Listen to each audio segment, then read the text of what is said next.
Apa kelihatan jelas slide saya, Ibu Mi? Jelas? Sudah cukup jelas. Oke, Assalamualaikum warahmatullahi wabarakatuh. Selamat Waalaikumsalam siang. warahmatullahi wabarakatuh. Selamat Di siang. sini mungkin tadi pekerjaan saya tambahin dikit ya Ibu. Nanti saya kena marah nih walaupun saya staf SMF, tapi saya merupakan staf pengajar di Departemen Ilmu Kesehatan Anak FKUSU RSUP Haji Adam Malik Medan. Nanti kalau Oke, itu nggak ya. disebut, nah dikira orang saya cuman kerja di swasta aja Bu nanti. Oh gitu ya. Saya mohon maaf Ibu, ini tidak terbaca di sini. Baik. Enggak apa-apa, Ibu. Nah, di siang ini saya berkesempatan ya, kebetulan saya diminta untuk memberikan manajemen aritmia di emergensi. Ini saya ubah di slide saya di seritmia untuk emergensi ya. Mungkin jamnya ini jam-jam tidak enak ya, Bu. Tadi dapat tuh semua dari Dokter Steven, sangat lengkap. Saya dan Dokter Gemma tadi merasa Dokter Steven ini bahkan lebih daripada kami ya untuk memberikan bahannya ya. Jadi untuk yang berikutnya saya mungkin lebih ke klinis ya Bu untuk manajemen disritmia ini ya. Kalau untuk perbedaan disritmia sama aritmia secara harfiah itu tidak berbeda. Sebenarnya dia sama-sama merupakan ketidakteraturan irama jantung. Jadi bisa kita pakai aritmia, bisa kita pakai disritmia. Tadi kan disebutkan aritmia di sini. Tujuan dari pemberian materi saya ini adalah untuk mengetahui cara mendiagnosa disritmia, mengetahui jenis disritmia, mengetahui bagaimana algoritma terapi disritmia pada anak, mengetahui bagaimana pemakaian cara defibrilator, dan mengetahui cara pemakaian defibrilator pada pasien disritmia. Terus disritmia ini sendiri adalah merupakan suatu kelainan denyut jantung yang meliputi gangguan frekuensi atau irama atau keduanya. Jadi bisa gangguan itu ada di SA node, atrium, AV node, ventricle ataupun ada blok di jantung. Dengan cara kita mendiagnosis disritmia itu sendiri mulai dari anamnesis, riwayat penyakit dari pasien itu, kemudian pemeriksaan fisik dan tidak kalah penting adalah EKG. Poin saya di sini sebenarnya lebih ke klinisi ya, Bapak Ibu sekalian. Saya tidak mengajari bagaimana cara kita membaca EKG. Saya nggak mengajari nanti kalau dilihat disritmia ini apa, saya ngajari langsung bagaimana kita mengetahui cepat bahwa irama tersebut merupakan irama yang emergensi mesti ditata laksana. Nah, pendekatan tata laksana disritmia ini bagaimana kalau dengan pasien? Yang pertama yang perlu kita tahu, apakah nadi pasien itu teraba? Biasa pulsasi perifer nih lebih cepat kita ketahui untuk pasien. Kemudian apakah jadinya cepat atau lambat? Jadi pulsasi yang kita pegang itu apakah cepat atau lambat? Apakah ada gangguan perfusi? Ini such as CRT memanjang, akral dingin misalnya, ada hipotensi atau tidak? Nah, di EKG-nya sendiri kita melihat apakah kompleks QRS-nya sempit atau melebar. Balik lagi ya, di sini saya nggak mengajari teori EKG, mungkin lebih ke kardiologi nanti ya. Nah, yang terakhir, yang penting dari begitu kita tahu irama ini, oh kata dokter Arida ini iramanya emergensi ini, disritmia. Nah, irama tersebut dia shockable atau tidak? Artinya, apakah eh, pasien tersebut dengan irama jantung itu bisa kita gunakan defibrilator. Shockable sini maksudnya apakah dia bisa kita lakukan DC shock defibrilator atau tidak, ya. Shockable rhythm sendiri di anak ini sebenarnya hanya tiga, yaitu ventricle fibrilasi, ventricle takikardi, dan supraventricular takikardi. Kita hanya mengenal tiga ini di emergensi anak untuk tata laksananya. Saya balik lagi ngomongnya emergensi ya. Saya mewakili, bukan mewakili, saya dari divisi area emergensi. Jadi kita mengajarkan tiga ini yang penting, yang sering dijumpai pada anak. Selebihnya itu ada, tapi itu jarang dijumpai pada anak. Anak itu lebih sering gangguan penurunan kesadaran, gangguan misalnya hipoksianya itu gara-gara kelainan paru, bukan kelainan jantung. Dari tiga ini, VF ataupun VT, ventricle tachycardia pulseless ataupun SVT itu bisa kita jumpai dan SVT ini sendiri uniknya adalah kalau kondisi anak tersebut dengan hemodinamik tidak stabil, kondisi dia dalam kondisi shock, misalnya akranya dingin, tensinya tidak teraba, dan dijumpai penurunan kesadaran, serta IV line pasien tersebut lebih susah didapat dibandingkan kita mengkardioversi, jadi yang dilakukan berikutnya adalah melakukan kardioversi. Nanti kita lihat di slide berikutnya ya. Untuk yang pertama, ventricle fibrilasi. Ventricle fibrilasi ini udah pasti tidak jumpain pulsasi pada pasien dengan penampakan dari irama EKG seperti yang terlihat di layar. Kalau ini sih saya ngasih kata kuncinya ya, ini yang saya ajari biasanya iramanya seperti rumput yang bergoyang. Jadi kalau ngelihat irama seperti ini langsung teringat tuh, oh ventricle fibrilasi ini yang diajari kemarin, rumput yang bergoyang. Tapi jangan salah, nanti dokter sekalian atau tenaga medis sekalian jumpain ini, yang ditulis bukan ventricle fibrilasi, yang ditulis mah rumput bergoyang. Jangan salah, saya hanya mengajari cara cepat melihatnya kalau ini adalah ventricle fibrilasi. Kemudian, nah ini gambaran yang lainnya lagi, kalau dari kelihatan bentuknya dia tidak beraturan, frekuensi jantungnya sangat cepat, terus iramanya, amplitude gelombangnya berbeda-beda, jadi kayak benar-benar rumput yang bergoyang gitu. Gelombang P-nya sulit diidentifikasi, dengan PR intervalnya itu juga sulit diidentifikasi, dan QRS-nya itu sulit diidentifikasi. Ini gambaran dari ventricle fibrilasi. Oke. Masuk ke ventricle tachycardia. P-nya itu pulseless, berarti tidak dijumpain pulsasi. Nah, gambarannya di EKG seperti ini.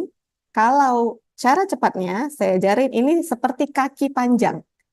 Jadi kaki panjang-panjang dan beratur. Kalau ngelihat iramanya ya, dia beraturan panjang-panjang. Contoh lainnya seperti ini. Nah, ini ventricle tachycardia, pulseless. Dengan frekuensi jantungnya juga sangat cepat, dia minimal 120 kali, iramanya teratur. Gelombang P-nya tidak dapat diidentifikasi, bila ada dia tidak berhubungan dengan QRS, PR intervalnya tidak ada, dan QRS-nya itu melebar. Dijumpai seperti ini langsung teringat, ini ventricle tachycardia.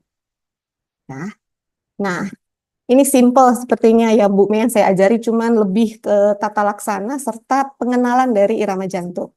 Jika dijumpai tanda atau irama jantung seperti dua tadi di monitor, ventricle fibrilasi atau pulseless ventricle tachycardia, yang dilakukan apa dok? Yang pertama dilakukan adalah langsung melakukan resusitasi jantung paru pada anak. Ini kan di sini kita dari yang Dr. Stephen tadi, kita kan tidak ada, saya nggak melihat ada pengajaran bantuan hidup anak ya. Jadi saya anggap RJP ini atau bantuan hidup dasar pada anak, semua peserta di sini udah mengerti. Soalnya saya mikir kan yang minta ke saya itu adalah aritmianya. Itu sangat berhubungan dengan bantuan hidup dasar. Begitu dijumpai tadi VF atau VT, yang pertama dilakukan adalah resusitasi jantung paru, sembari meminta pertolongan atau meminta bantuan untuk menyiapkan alat defibrilator. Gunanya apa? Gunanya untuk merestart irama jantung tadi kembali menjadi sinus. Tapi pertolongan pertamanya sebelum melakukan itu adalah resusitasi jantung paru. Selama 1-2 menit. 1 menit itu 5 siklus, 15 2 menit itu bisa sampai 10 siklus. 15 kali kompresi, 2 kali ventilasi. Itu dilakukan. Begitu ready dari si alat defibrilator itu, kita langsung menggunakan alatnya.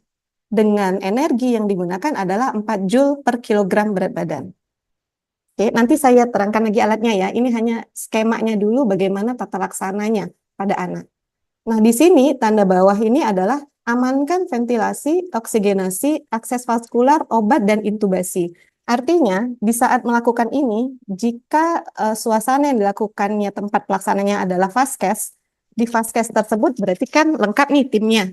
Minta yang lain, minta perawat atau minta sejawat yang lain untuk mengamankan nih kalau bisa akses vaskularnya dipasang, kemudian oksigenasinya kita VTP juga boleh. Kalau memang memungkinkan intubasi silahkan.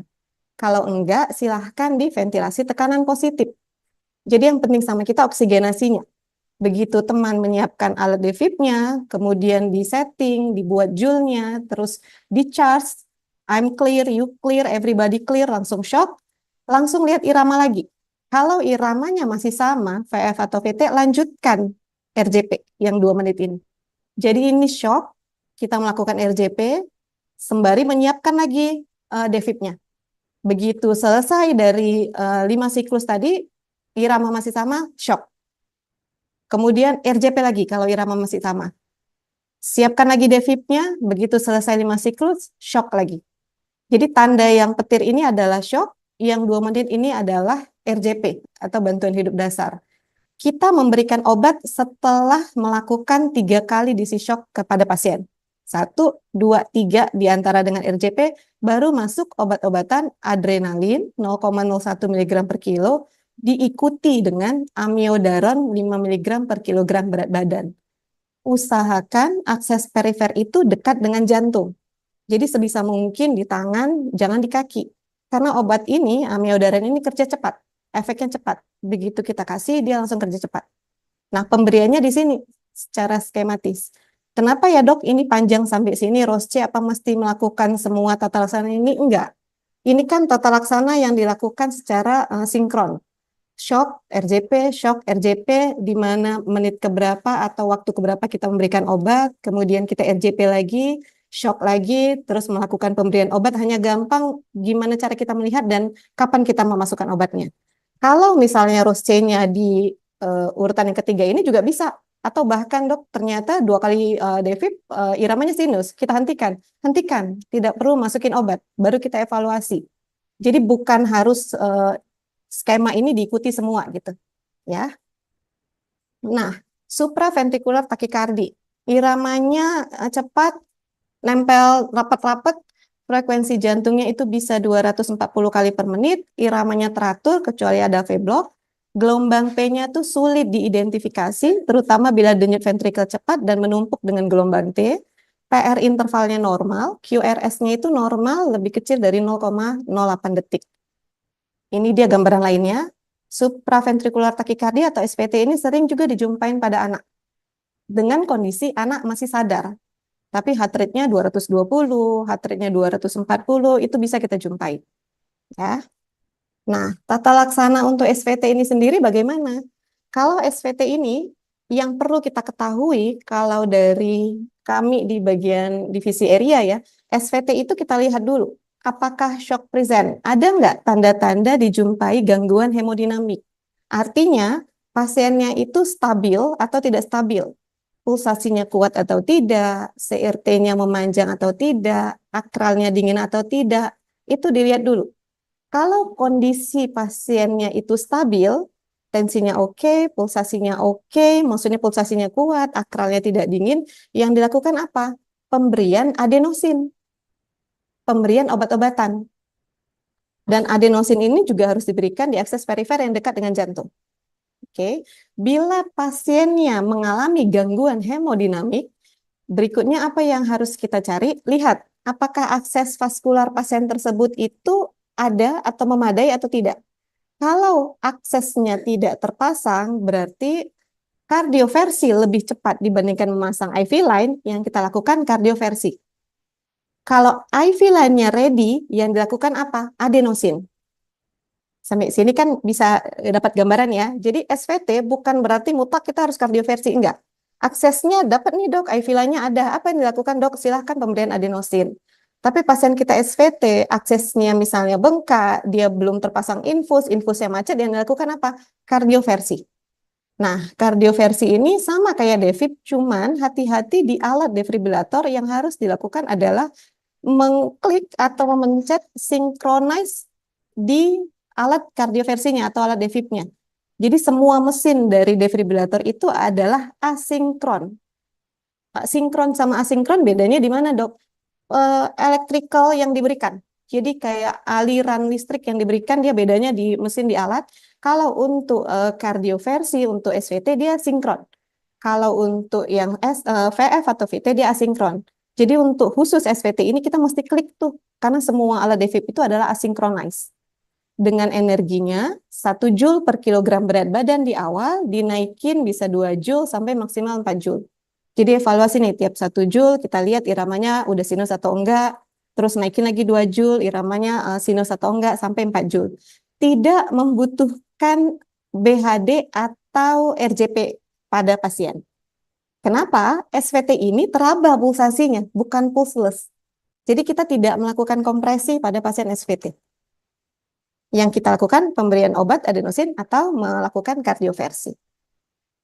Nah, ini sebenarnya ya untuk disritmia atau aritmia di emergensi dia hanya 3. VF, VT, dan SVT.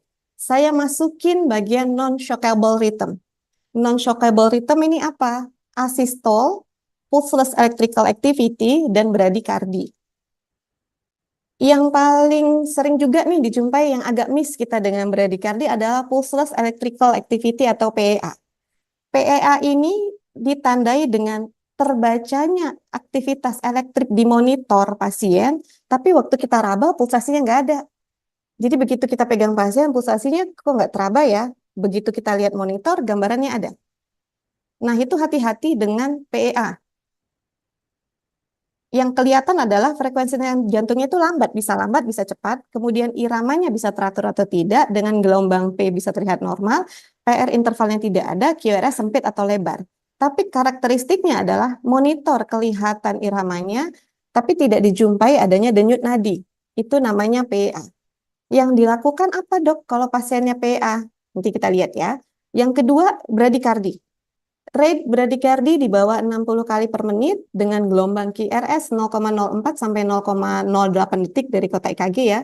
Ini dapat ditemukan pada keadaan vagal refleks setelah suction atau intubasi. Pasien dengan TIK meningkat, kalau misalnya pasien Nana lihat TIK-nya meningkat tuh relatif slightly bradikardi heart rate-nya. Kemudian respon akhir dari iskemia atau hipoksia dan terdapatnya asidosis pada pasien. Ini bradikardi ya iramanya. Tata laksana dari non-shockable itu berarti dia tidak memerlukan alat defib. Yang PA, bradikardi itu tidak memerlukan. Jadi kadang-kadang saya rasa kita agak dibodoh-bodohi dengan sinetron Indonesia. Dia asistol, tapi yang dilakukan adalah defibrilator. Sinetronnya itu langsung megang alat defib untuk ngasih charge gitu, ngasih pasiennya. Padahal dia non-shockable, dia emang asistol. Yang dilakukan apa? Wajib melakukan resusitasi jantung paru untuk ini. Yang harus dilakukan adalah BHD. Kita memberikan kompresi dan kita memberikan ventilasi pada pasien. Jadi yang dilakukan BHD, lakukan sebanyak 5 siklus dengan ventilasi, oksigenasi, akses vaskular, obat-obatan, dan intubasi itu ready semua. Melakukannya selama 1-2 menit dengan pemberian obat-obatan adrenalin 0,01 mg per kilogram berat badan dapat diulang 2-3 menit kemudian. Ini juga tata laksana ke depannya bukan berarti mesti melakukan 5 kali terus cek, enggak. Ini mengatakan bahwa kita melakukannya, kita ulang lagi evaluasi, kita melakukan 5 siklus, kita evaluasi, kita melakukan lagi evaluasi, pemberian obat. Jadi ini rangkaiannya, gimana cara melakukan tata laksana dari non-shockable tadi, mulai dari PA, bradikardi, ataupun asistol. Ini caranya. Jadi tidak ada di sini kita melakukan defibrilasi dengan mesin. Murni melakukan bantuan hidup dasar RJPU untuk pasien-pasien yang non-shockable ya. Masuk ke alat. Rasanya kalau menerangkan manajemen disritmia di emergency yang dari tadi saya sebut adalah penggunaan alat defibrilator. Kalau tidak saya sedikit sharing tentang alat ini, kita hanya abstrak nih, bayangan, gambarannya cuma gimana doang. Alat ini sebenarnya kalau saya tanya sama medis yang ikut di Zoom ini ya, pasti masing-masing punya, mau gimana pun bentuknya. Cuman, apakah memang pernah digunakan, sering dicas, atau teronggok berdebu di pojok? Karena dulu yang seperti ini itu jarang nih disentuh, cuman memang harus ada wajib untuk vaskes ini alat defibnya. Ya, alat defib ini semua sama bentukannya, hanya berbeda dikit antara on-off tombolnya sama tombol energinya. Dia digunakan untuk mengubah aliran listrik secara sinkron sehingga irama tadi yang tidak beraturan menjadi sinus kembali. Ini alat emergensi pengobatan untuk ventricle takikardi maupun ventricle fibrilasi. Mekanismenya, teknik, dan alat kardioversi ini memiliki prinsip yang sama dengan defibrilasi DC secara sinkron. Ini contoh 2 alat yang kami punya di sini. Nah, jadi peletakan dari pad-nya sendiri, ini alatnya ya, defibrilator. Ini yang tadi saya bilang, masing-masing mesin itu mirip, tapi mungkin letak on-off tombol-tombolnya aja yang sedikit berbeda ya. Yang perlu dilihat adalah di mana tombol untuk pemilihan energi. Seperti yang di kiri atas, ini kan energinya. Energi itu tidak semuanya angka ada. Jadi kalau tadi kita pakai 4 Joule per kilo, misalnya anaknya beratnya 13 kilo, berarti kan 13 kilo berarti kan 52. 52 Joule itu tidak ada di tombol. Kita biasanya markup ke atas yang kita ambil. Di antara kalau ada 60, ada 70 silahkan. Jadi kita naikin ke atas, bukan nurunin ke bawah untuk energi. Nah itu agak diperhatikan baik-baik. Kemudian tombol sinkron. Ini yang saya maksud yang di kiri atas ini. Kalau misalnya alat devip biasa, maksudnya tanpa kita klik, dia asinkron semua mesin itu. Begitu kita mau melakukan kardioversi sama pasien SVT, kita harus mengklik nih tombol sinkronnya. Baru kita pilih energinya. Kemudian ada charge, begitu kita udah pilih energi, sinkron, kita kasih jelly, kemudian kita charge, yaitu memberikan aliran listriknya, mengeluarkan aliran listriknya ke pedal. Pedal yang di bawah ini, baru nanti kita shock. Nanti saya kasih lihat bagaimana cara penggunaannya ya. Pedalnya sendiri, padnya itu dia pad dewasa selalu, tetapi kita sliding, dia ada pad anaknya, ukuran anaknya yang kecil. Biasanya lebih ke bayi. Jadi padnya itu memang pad gede sama pad kecil. Cuman dua untuk pad dari devip. Letaknya di mana? Anterolateral. Satu elektroda di bawah tulang klavikula kanan, satu lagi diletak di aksila kiri. Kalau misalnya penggunaan AED atau Automatic External Devip, ini alat ini terletak di mana-mana di tempat umum. Kayak di mall, di bandara, dia yang ada yang kanan bawah, yang warna hijau. Alat ini secara otomatis dapat memberikan instruksi untuk pengguna kapan kita mulai ngasih shock, kapan kita mulai resusitasi. Jadi dia otomatis robot tuh start compression katanya. Berarti kita mulai dengan RJP. Kemudian charge, shock, itu berarti dia memberikan aliran. Nanti dia langsung ngelihat nih otomatis iramanya balik atau enggak. Kalau enggak dia langsung lagi bilang start compression. Jadi kita melakukan instruksi berdasarkan dari si mesin AED ini. Kenapa dia yang digunakan? Dia lebih simpel untuk awam. Makanya diletakin di tempat-tempat umum, tempat-tempat publik yang AED. Bukan mesin devip yang konvensional, yang mesti listrik, yang lain ya. Yang hijau-hijau ini. Dan pedalnya dia tempel. Ditempel biasanya di antero posterior. Satu diletakkan tulang dada sedikit ke kiri, yang satu lagi posterior di belakang di antara skapula. Kalau yang alat devip yang bukan otomatis, dia nggak bisa, karena mesti kita pegang pedalnya. Kan pasien di bed, nggak mungkin kita katakan antero posterior, berarti kan pasiennya mesti miring. Dia nggak efisien walaupun mungkin kan. Kebanyakan yang pakai pedal, kita ngeletakinnya yang konvensional antero lateral. Yang tempel baru antero posterior. Boleh nggak yang tempel anterolateral, dok? Boleh. Peletakannya boleh di mana aja, boleh anteroposterior atau anterolateral. Nah, prosedur pelaksanaan dari devip ini bagaimana? Sebisa mungkin amankan jalan nafas dan jalur akses intravena. Kalau memungkinkan akses IV lainnya terpasang, dipasang. Kalau memungkinkan intubasi untuk pasiennya, silahkan dilakukan intubasi. Kalau tidak, cukup dengan melakukan ventilasi tekanan positif dengan sungkup atau masknya yang sesuai. Yang tadi dibilang Dr. Stephen, menutupi hidung dan mulut, bukan menutupi mata sampai ke dagu. Jadi yang kita gunakan adalah alat yang sesuai dengan usia anaknya, dengan wajah anaknya. Kemudian hidupkan mesin defibrilator, keluarkan elektrodanya tadi, hidupkan tombol sinkron jika kita ingin melakukan kardioversi, kemudian pilih energi level yang sesuai, beri gel pada elektroda, baru kita charge.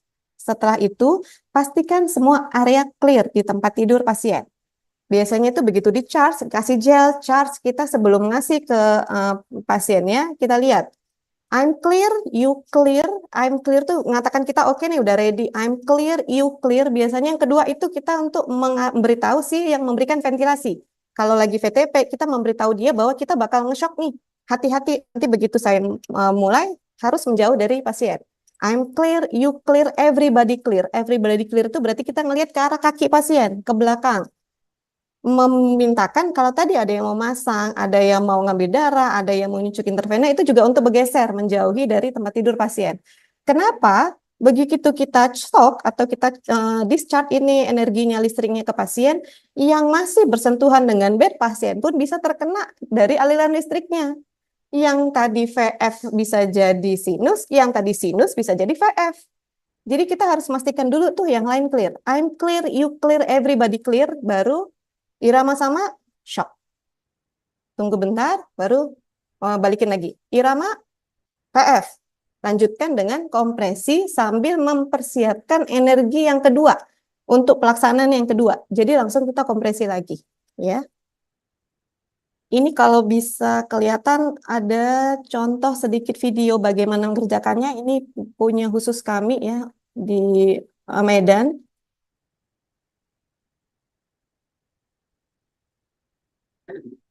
Ini cara penggunaan defibrillator. Kalau defibrillator ini terdiri dari yang ada dua macam, yaitu untuk dewasa dan anak. Seperti ini. Kemudian di monitor bisa dibaca ini tergantung dari merek defibrillator itu sendiri. Dengan cara penggunaan kita lakukan pertama monitornya. Kemudian kita bisa pilih dia mau synchronize atau asynchronous, tergantung dari kasus. Kemudian select energinya, kita pilih energinya bisa dikurangi atau ditambah. Kemudian kita charge dan akhirnya kita shock, keluarkan energi. Ini contoh tata laksana ventricle fibrilasi. Kalau bantu saya, siapkan alat defibrillator, lakukan dengan nafas, lakukan NTP. Nah, ini yang tadi saya bilang, begitu ventricle fibrilasi, yang dilakukan pertama adalah ventilasi, oksigenasi, akses vaskular. Kita melakukan ventilasi tekanan positif pada pasien. Masang monitor, lihat saturasi, sembari ada yang melakukan langsung resusitasi jantung paru. Ini pertolongan pertama, sembari yang lain menyiapkan alat defibrillator. Kan butuh waktu tuh menyiapkannya. Makanya resusitasi jantung paru diperlukan. Upaya kita digunakan untuk mengembalikan irama itu ke sinus. Ya, saya lanjutin. Maaf, sorry. Kalau defibrillator dewasa dan defibrillator itu sendiri. Kemudian energinya bisa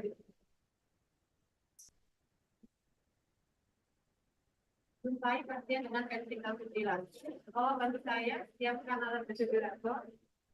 Lanjutkan dengan nafas, inspirasi, lakukan NTP.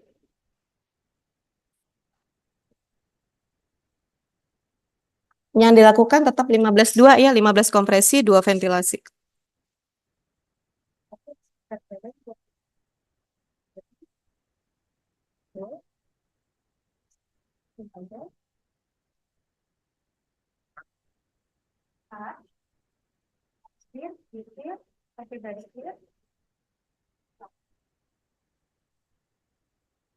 Setelah itu tadi lanjutin lagi kalau irama MC sama dengan RCP.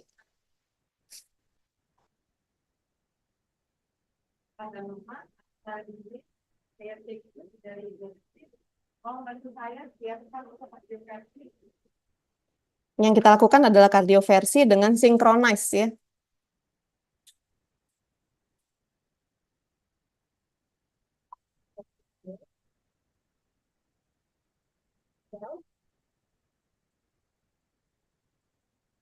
Berikan sedasi pada pasien ini sebelum dilakukan kardioversi.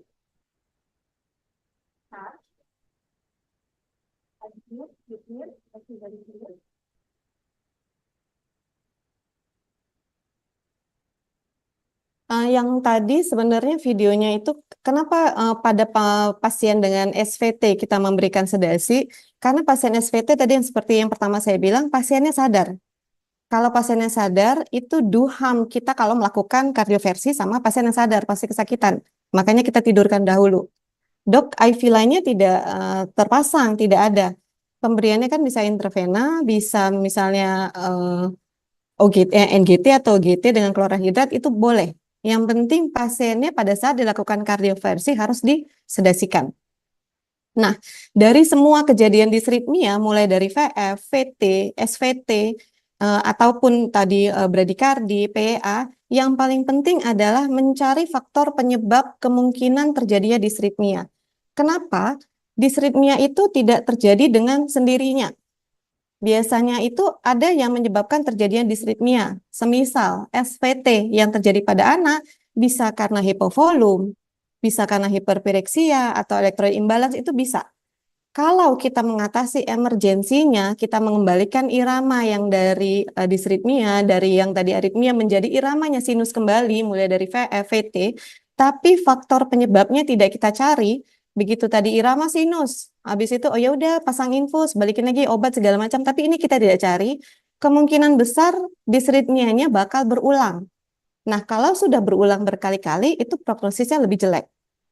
Kemungkinannya apa tuh dok yang bisa menyebabkan disritmia? Bisa terjadi hipovolum, bisa gara-gara hipoksia, bisa hipohiperkalemia, bisa hipoglikemi, bisa hipotermi, kemudian adanya toksin, adanya tamponade jantung, adanya tension pneumotoraks, serta trombosis paru. Rata-rata yang terdapat di 5H4T ini bisa menyebabkan disritmia pada anak. Yang paling sering ya gangguan elektrolit imbalance, yang paling sering adalah dehidrasi, itu paling mungkin menyebabkan terjadinya disritmia sama pasien. Kalau take home-nya mungkin yang pertama ya, bila menemukan pasien dengan disritmia, tentukan terlebih dahulu nih, begitu melihat irama, begitu melihat EKG, dia shockable rhythm atau non-shockable rhythm. Yang tadi saya bilang ini pasiennya benar-benar kita perlu defib atau kita hanya butuh RJP nih sama pasien ini. Jadi jangan disamaratakan. Lihat dulu, ingat dulu rumput yang bergoyang, kaki panjang atau SVT nih. Kalau tidak ada salah satunya itu mungkin non-shockable nih PA di monitor elektrikalnya ada tapi pulsasinya nggak teraba dan dia nggak butuh defib. Nah, kemudian balik tuh yang dimasuk Dr. Steven tadi, primary survei ABCD-nya tetap menjadi prioritas utama dalam tata laksana, sembari menyiapkan alat defib. Jadi kalau kita udah ngomong advance dari pediatric resuscitation itu, kita tim, bukan personal. Kalau tim berarti bukan kerja sendiri. Nggak mungkin kita melakukan kompresi, nggak mungkin kita sembari melakukan ventilasi, sembari menyiapkan alat defib. Jadi ngomongan dari advance resuscitation itu adalah tim.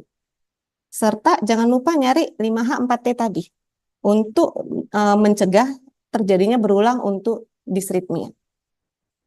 Mungkin saya sampai di sini dulu.